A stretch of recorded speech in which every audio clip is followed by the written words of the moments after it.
भारत यात्री मुन्ना राम का समस्त देशवासियों को सादर प्रणाम स्वीकार हो।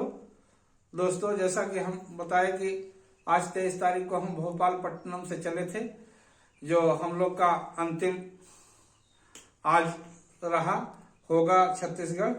और ये हम तारलागुड़ा पहुंचे हैं 35 किलोमीटर के करीब।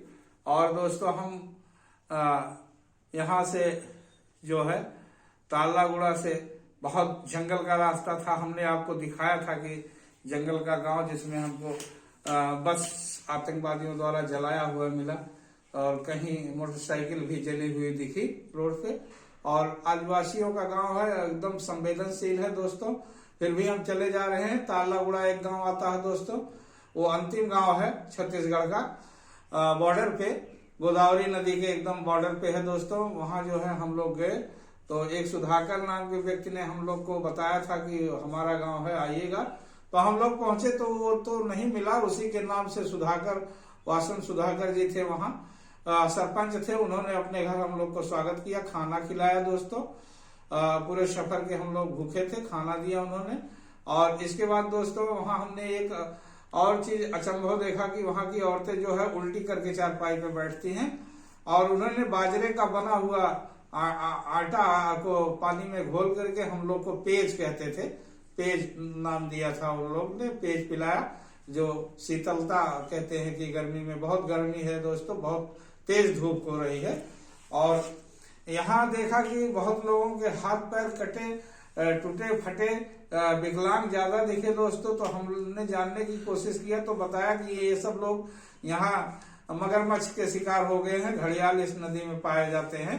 कभी नहाने कोई गया, कभी मछली मारने गया, उसमें ये घड़ियाल के शिकार हुए हैं, इसलिए इनके हाथ पैर खराब हो चुके हैं दोस्तों। और तारलागुड़ा वहां पुलिस स्टेशन बहुत सेंसिटिव है दोस्तों। और एकदम जान लीजिए कि चारों तरफ से बैरिकेटिंग के अंदर वहां का ऑफिसर इंचार्ज बैठता है और बाहर कोई मूवमेंट नहीं ये लोग करते। और वहीं से सारी हरकतें वो लोग कंट्रोल करते हैं दोस्तों। और हम लोग दोस्तों वहां से चला, आपको बताया कि वहां से चला तो पहाड़ी के उस पार एक पहाड़ी पड़ता है दोस्तों, तारलागुड़ा के अन्नाराम गांव बताया गया था। वहां पूरा जो है नक्सलियों का ही अड्डा है, पूरा उनका वही कैंप है। पूरा बताया गया था कि ये पहाड़ अगर आप पार करेंगे पूरा नक्सली वहां आपको मिल जाएंगे। काफी वो था घना जंगल पार करने के बाद पहाड़ का। पर हम लोगों ने दोस्तों वहीं से आंध्रा में प्रवेश करते हैं। गोदावरी नदी को हम लोगों ने नाव से पार किया, जैसा कि आप लोग को हमने दिखाया। ये नाव है दोस्तों, जिसपे नाविक हमारे साथ नाव में गोपाल, लक्ष्मण राव, तारलागुड़ा के एवं पापा राव, 3 लोग तारलागुड़ा के हमारे साथ बैठे थे नाव में। और नाविक का नाम सत्यनारायणा था। और हमने 1:15 पर नाव से दोपहर में क्रॉस किया, आंध्रा के लिए रवाना हुए दोस्तों। हम लोग जंगल, बहुत भीषण जंगल है दोस्तों। आगे नदी पार करते ही बहुत भीषण जंगल है चारों तरफ, लेकिन नदियां उस जंगलों में, उस पहाड़ों के बीच में बहुत खूबसूरत दिख रही है दोस्तों। बहुत मनोरम दृश्य है जो मन को मोह लेती है, लुभा लेती है दोस्तों। आगे बढ़ने का जी नहीं करता है, ऐसा खूब अच्छा दृश्य है मित्रों। पर हम लोग वहां से दोस्तों जंगल में पैगडंडी के रास्ते जाना पड़ता है। एक लड़का हम लोग के साथ, उसकी आगे रिश्तेदारी थी, बताया कि हम जा रहे हैं रिश्तेदार में। और 2 लड़के दूसरे पगडंडी से चले गए जंगल में, वो अपना कहीं जा रहे थे। तो वो हमको रास्ते लेकर के आया। हमने उस जंगल में एक अजीब चीज देखा दोस्तों, कि पेड़ को जड़ के नीचे से जला देते थे और पूरा पेड़ गिर जाता था।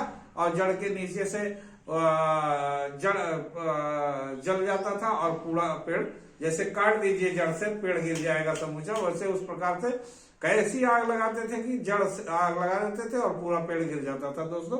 पेड़ को सुलगते हुए हमने देखा वहां जंगलों में दोस्तों। अब आगे हम जाते हैं दोस्तों। वो लड़का जो है काफी बहुत गर्मी है, प्रचंड गर्मी है। ये हम लोग आगे बढ़ रहे हैं दोस्तों। इसके बाद उसी का जो पहला गांव आता है जंगल का दोस्तों, हम आपको बता रहे हैं। जंगल में पहला गांव जो आता है उसका नाम है गंगाराम गांव पड़ता है, जो जंगल में पहाड़ों पर स्थित है। नदी पार करने के बाद पगडंडी रास्ता जंगलों से ले जाती है। भीषण वन जिसमें भय लगता है, गुजरने से पूरा सुनसान सफर हम लोगों ने हंसते हंसते किया, इसको बहुत अच्छा लगा। तेंदू का व्यवसाय होता है दोस्तों। तुपालगुड़ा गांव आता है, जहां सब तेलुगु बोलते हैं नदी के किनारे पर। और देवदुला गांव लाछिमपुर गांव आता है। मकान छोटे छोटे हैं, लकड़ी के बाड़ से घेरा है, घास एवं फूस के छप्पर तथा ट्राली छाया हुआ है मकानों पे। ट्राली जो मिट्टी के ट्राली खपड़े, और दीवारें मिट्टी की हैं, कहीं कहीं बांस का है, उस पर मिट्टी लेपन किया गया है। ऐसे उन लोग का घर द्वार है दोस्तों। एक जगह हम वो जो उसका रिश्तेदार था, उस झोपड़पट्टी में उसका जो घर पे गए तो वहां बहुत तेज धूप थी। उसने कहा रुकने के लिए, लेकिन हम लोग वहां पानी पिया, इसके बाद वहां चल दिया दोस्तों। आगे हम फिर बताते हैं दोस्तों। हमारे चैनल को लाइक एवं सब्सक्राइब करें और घंटी दबाना मत भूलें। जय हिंद, जय भारत।